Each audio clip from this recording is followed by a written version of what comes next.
Welcome to Choice Classic Radio. Like us on Facebook, subscribe to us on YouTube, and help keep this show alive by donating at choiceclassicradio.com. For more of your favorite old-time radio shows, join us on our companion podcast, Choice Classic Radio Detectives, where we bring to you tales from the greatest detective shows the golden age of radio had to offer. And now, with 946 episodes, broadcast on CBS Radio from 1940 to 1962, we bring to you Suspense.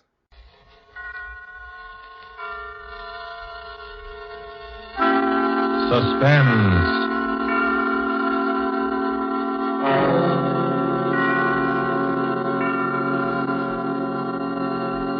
This is the Man in Black, here again to introduce Columbia's program, Suspense. Tonight, in one of her rare radio appearances, we bring you a star who has occupied a unique place in the affections of moviegoers ever since the screen first became of age, Miss Lillian Gish. Appearing with Miss Gish are two distinguished players, Mr. Ray Collins of the Metro-Goldwyn-Mayer fold, whose current release is Thousands Cheer, and Mr. Bramwell Fletcher, who has ornamented many a stage and film success. There are only three players in Marry for Murder, which is tonight's tale of suspense. Only three characters in this story, whose beginning and end are shrouded in a dense down-east fog. A story of slow terror and swift death, planned by a brilliant murderer. And so with the performances of Lillian Gish as Letty Hawthorne, a frightened, neurotic creature who seemed destined to be a perfect victim, of Bramwell Fletcher as Mark Taylor, so handsome and attentive, and of Ray Collins as the lawyer, Philip Alden, who relates these events to us. We again hope to keep you in suspense.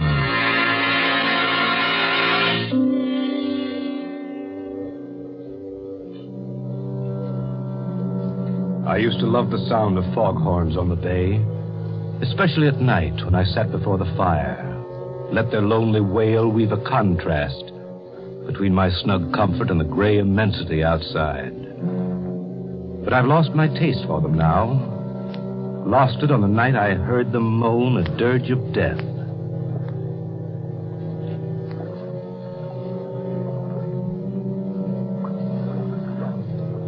It's hard enough to lose a friend. But to lose one as I lost Letty Hawthorne is the kind of blow you never quite forget. I remember the first time I met her. It had fogged up all of a sudden, as it does here on the Cape. But Ann Wentworth held her Sunday night supper as usual. Letty was the only stranger there, a newcomer to the Cape. I looked at her and thought she'd be an attractive woman if she only didn't flutter so much.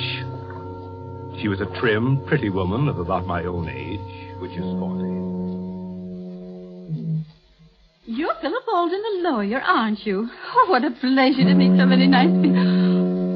There go those foghorns again. Yes, Does one really get used to them in time? Well, I love the Cape, but I can hardly bear that sound. So depressing, isn't it? So morbid. Well, to your first question, yes, I'm Alden, an attorney. As for the foghorns, well, if you stay with us for a few years, you won't be able to live without them, Mrs. Hawthorne.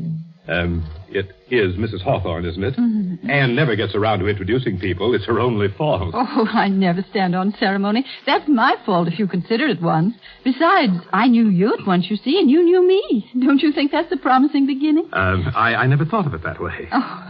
Oh, dearie me. There it goes again. It makes me think of ghosts walking over my grave. How can you bear it?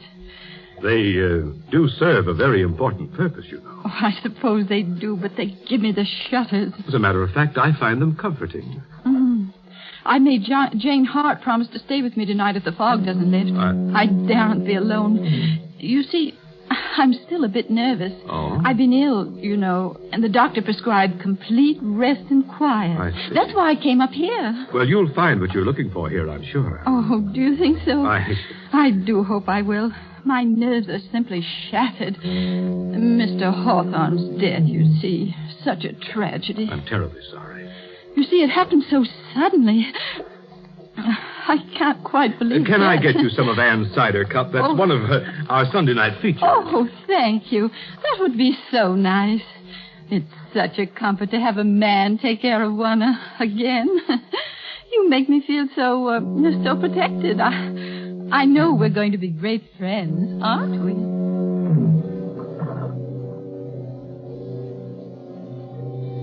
I can tell you I worried a bit for a while after that first party. Letty Hawthorne was a charming woman, a bit fluttery, as I said, but still attractive and rather pathetic. I was afraid she was setting her cap for me. You see, I'm a crusty old bachelor, but even my friends were beginning to wonder. So it was with mingled relief and regret that I learned one day that Letty Hawthorne had transferred her attentions to another newcomer to the Cape, Mark Taylor. He was 8 or 10 years younger than she, a handsome fellow, but somewhat dissolute looking. I didn't like him. I may as well admit that from the start.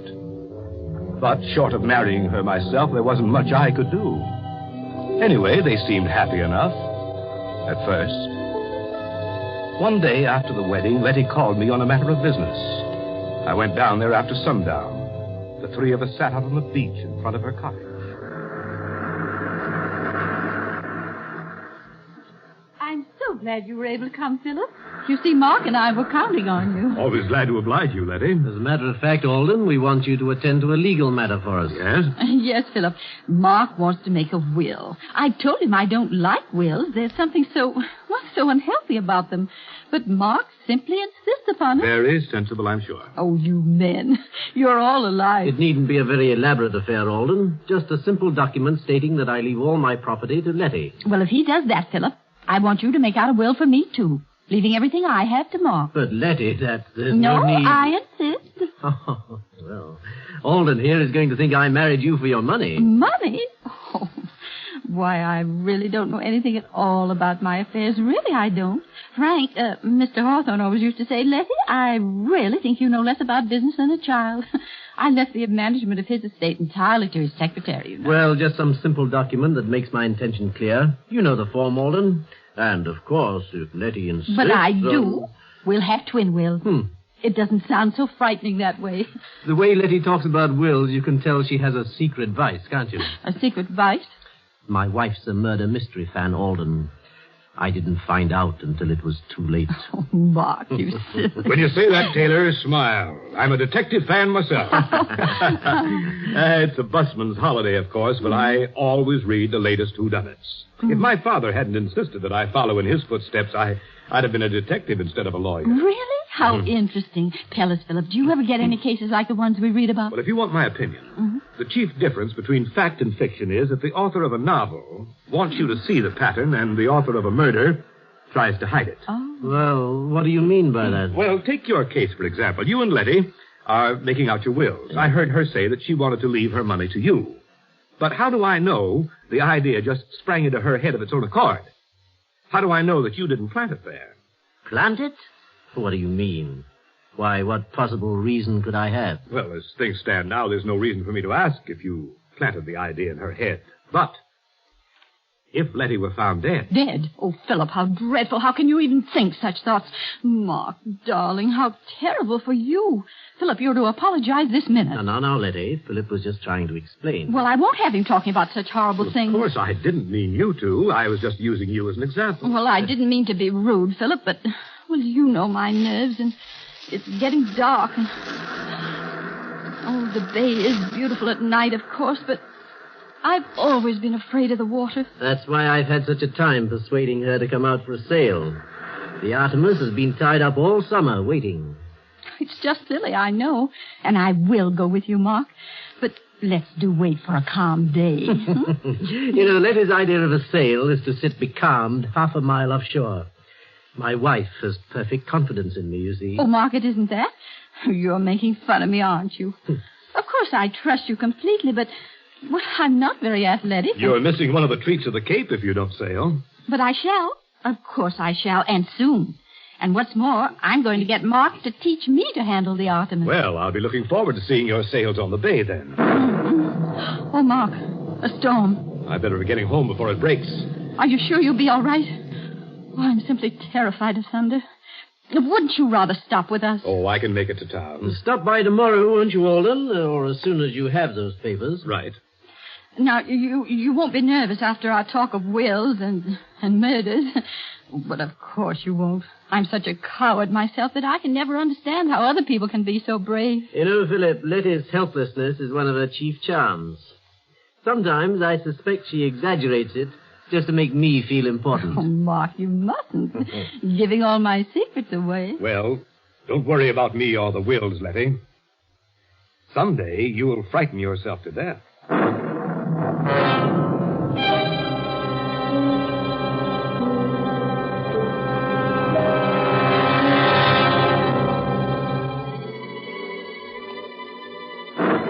There was little enough for me to go by.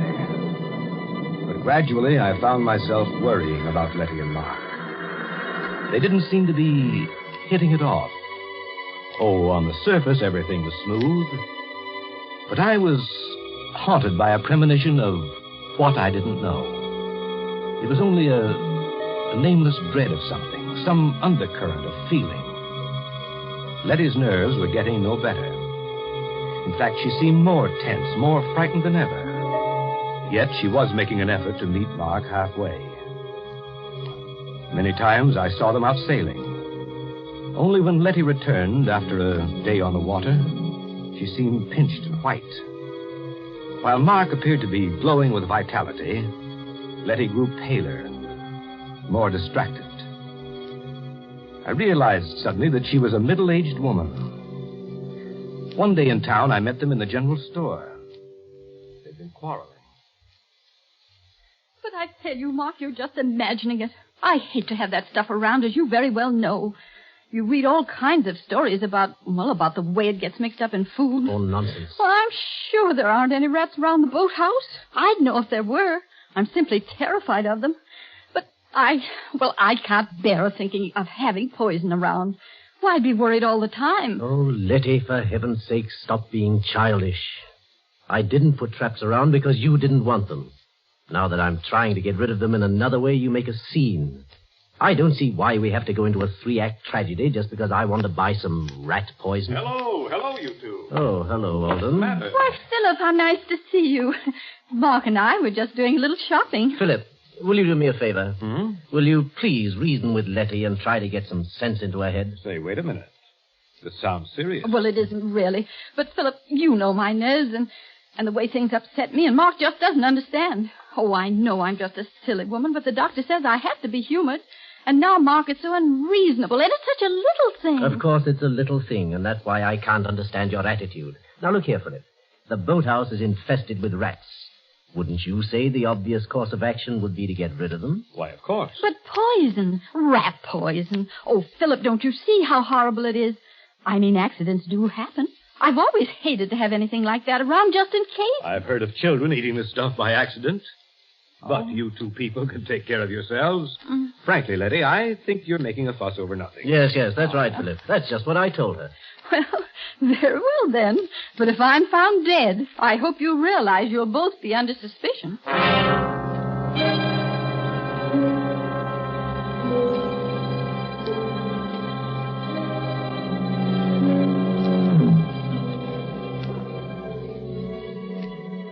Seemed a foolish quarrel at the time.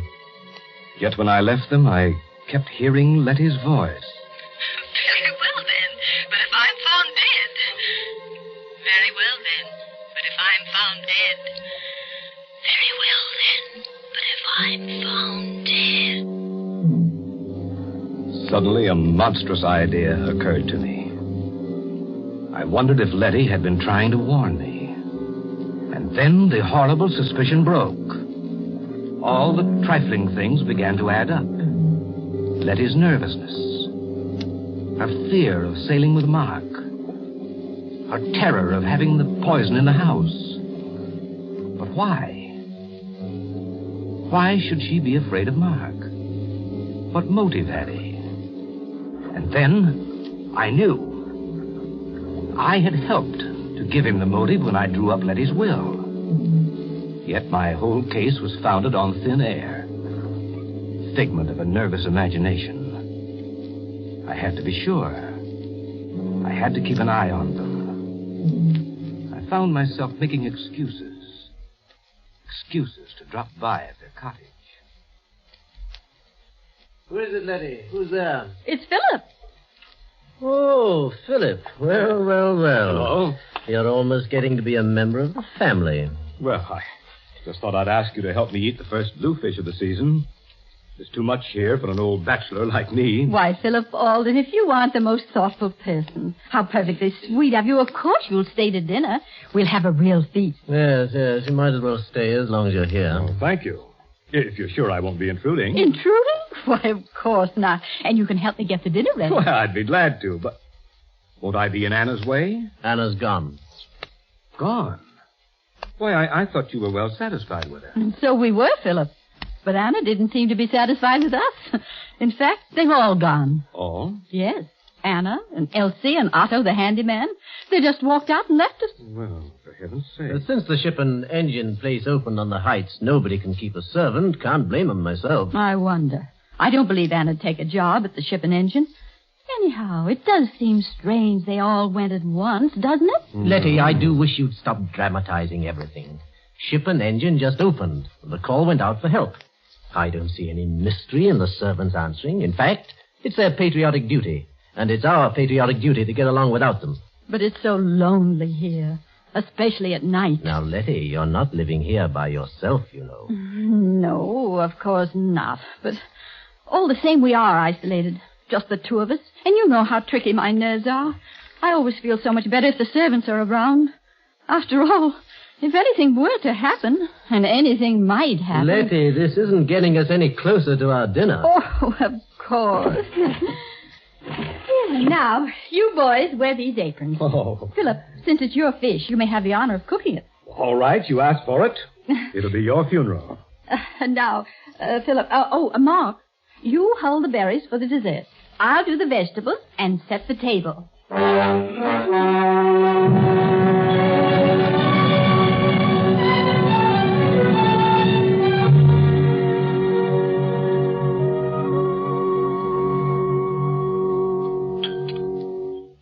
Well, for a seasoned bachelor, this dinner's a rare treat, Letty. Oh, I'm so glad you enjoyed it, Philip. Oh, I don't deserve the credit.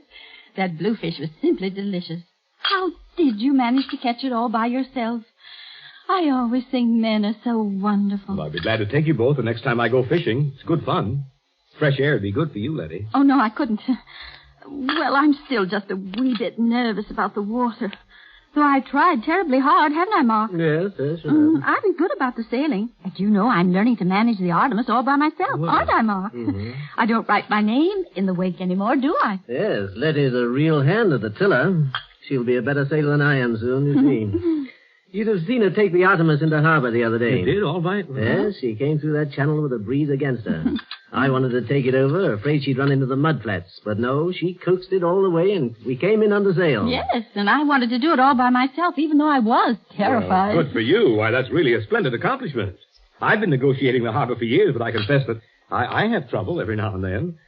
Well, since nobody wants any more berries, I guess it's time to do the dishes. Now, I'll show you what a good hand I am as a dishwasher. Wait a minute. That's my job. Here. No, Here. I'll clear it, clean, and wash. You two can dry, and you can dry. Letty, what is it? Well, you shouldn't have tried to carry that tray. No, it's not that. Why, Letty, what's happened to you? You look ghastly. I'm afraid something I ate. Here. You better lie down. Oh, I'll carry her upstairs. Get a doctor, will you? I'm afraid, Ma. I'm afraid I've been poisoned.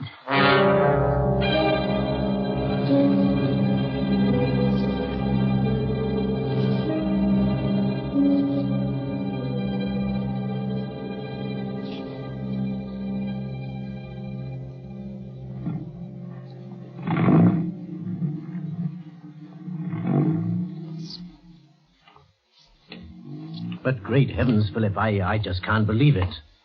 Arsenic, poisoning? Do you think Dr. Potter knows what he's talking about? I'm sure he does. Of course, we can't be sure till the tests are made, but I don't see. I don't understand. It's not very hard to understand. Letty ate arsenic.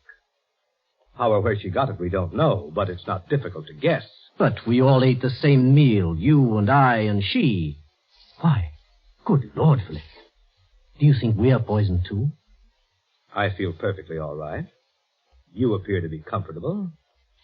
I think we'd feel it by now. But then how on earth Let's be did she... perfectly logical about it. We all ate the bluefish. Yes. I prepared it. We all had potatoes and string beans. Letty cooked those. Yes, yes. Then we all ate strawberries. You prepared them. Why... Now, the fish and the vegetables were all served in large platters, and each one of us helped ourselves. Therefore, if any poison were in the food, we'd all be sick. But the strawberries, Mark... See here, Alden, are you suggesting... Wait a minute. We're just following this through logically. The strawberries were put on the table in separate dishes. The poison could have been slipped into Letty's plate in the kitchen. Alden, you have no right to accuse me of this. Why, you're fixing up a case against me. I'm doing nothing of the sort. In any event, I think you might worry less about your own skin and more about Letty. Thanks. I think I can take care of my own wife. Nevertheless, I suggest you get someone to help you. I'm perfectly well able to nurse her myself. If I were you, I'd have someone else as well. I'll send Mrs. Halstead over from town. She's an experienced, practical nurse. What I've always appreciated about you, Philip, is the way you mind your own business. I'll be going now. Mrs. Halstead will be along as soon as I can get her.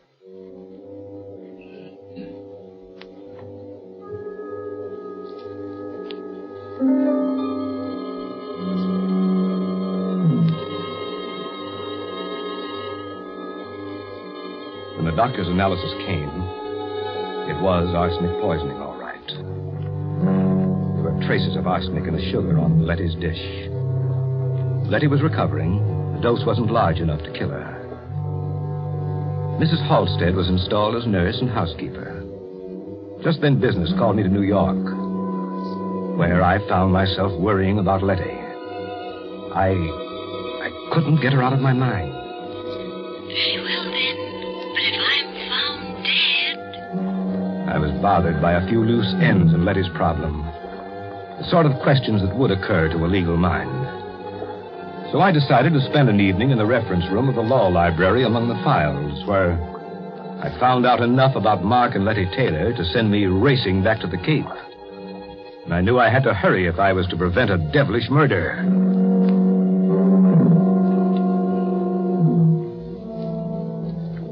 It was one of those dull gray afternoons when I arrived at the station. Fog was so thick over the bay that it seemed to cloud the whole town. Cold fear gripped me.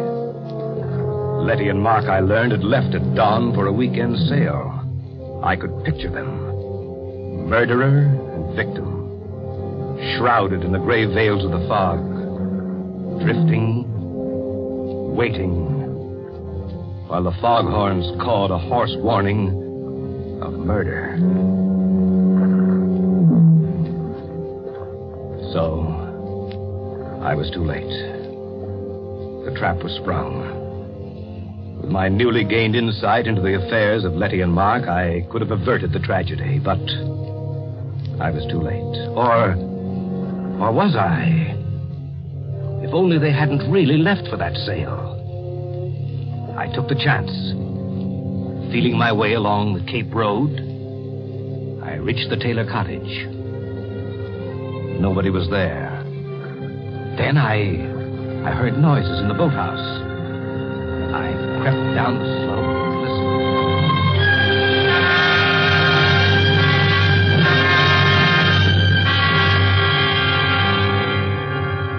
Oh, Mark, you fool. Philip Alden will be sure you planned to murder me for my money. I saw the suspicion dawn in his mind that day we made out our twin wills. I saw it grow when I was seen in the general store, and you brought the rat poison. And that night when I was taken ill, he was sure. Do you hear me? Sure. You wanted to teach me to sail the Artemis. Thought I was afraid of the water. Well, Mark Taylor, when your body drifts to shore, Philip Alden will swear that only an accident prevented you from murdering me. What fools you men are. Aren't you? Aren't you? Why wouldn't you like to answer me, Mark? Don't you wish you could talk to me again? To your helpless little Letty. But you can't, can you? Dead men can't talk, can they? But they say that in the instant of dying, a man can understand many things. Did you understand, Mark? But how could you? You are really a stupid man, Mark. Didn't you ever wonder about my former husband and his tragic death? Didn't you ever want to know about Frank Hawthorne? He did. At the very end, he wondered about his predecessor, George Martin. Strange how both died in a yachting accident, isn't it? Frank died off the coast of California, and George was drowned in the Gulf of Mexico. And now you, Mark, your body will be found someplace along the Cape here, I suppose. Oh, what bad luck I've had with my husbands. But how thoughtful all of you were to leave me your property. Too bad I'm such an extravagant widow, isn't it? For I do run through money. I wasn't lying about that. Oh, dear, I wish you could help me get your body to the Artemis. If only you hadn't insisted on turning back when the fog rose. I could have killed you so much more neatly. A sudden gust of wind while I was at the wheel, and the Artemis jibes, and the boom catches you, and off you go to the bottom of the sea. But now, I've got to lug you back on board and pitch you overboard somewhere. It was really inconsiderate, Mark, to make me kill you in the boathouse here. You won't have to drag the body aboard, Letty. Oh, Philip, I'm so glad you've come. Are you, Letty? Something dreadful's happened to Mark. I'm so upset I hardly know how to tell you. Oh, Philip, I think I'm... You needn't pull a phony faint this time, Letty. I fell for it before when you made me think that Mark had poisoned you. That is, almost. Why, what do you mean, Philip? That was a little too smart, Letty, that poison scene. Because when I left you, I wondered about two things. Why anyone should be foolish enough to attempt that type of murder before an audience, and why, having attempted it, he should fail to make the dose large enough. Why, I don't know what you're talking about. I think you do. You see, while I was in New York, I took the trouble to look up a few matters that were bothering me.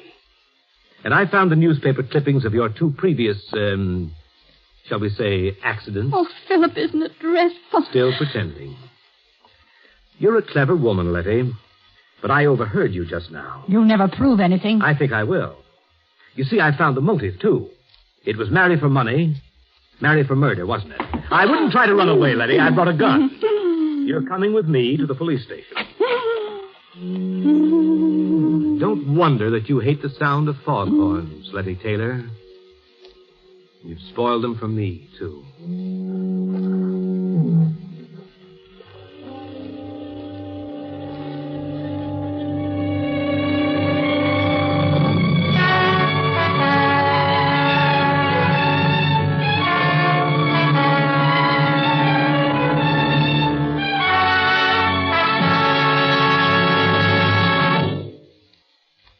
And so closes Marry for Murder, starring Lillian Gish with Ray Collins and Bramwell Fletcher.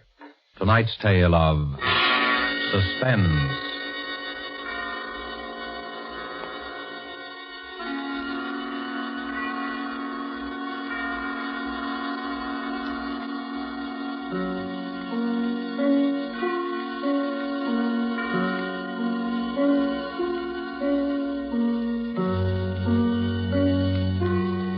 This is your narrator, the man in black, who conveys to you Columbia's invitation to spend this half hour in suspense with us again next week, same time, when Virginia Bruce and John Loder will star in the Dorothy B. Hughes suspense thriller, The Cross-Eyed Bear. The producer of these broadcasts is William Spear, who, with Ted Bliss, the director, Bernard Herrmann and Lucien Marowik, conductor and composer, and Walker T. Field, the author, collaborated on tonight's Suspense.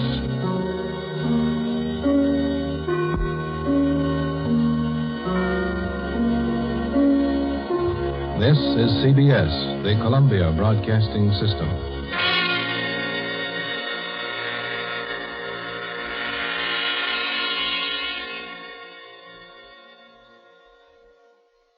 That concludes today's episode. We'd like to thank you and remind you to donate at choiceclassicradio.com. Remember, your donations make episodes like this possible.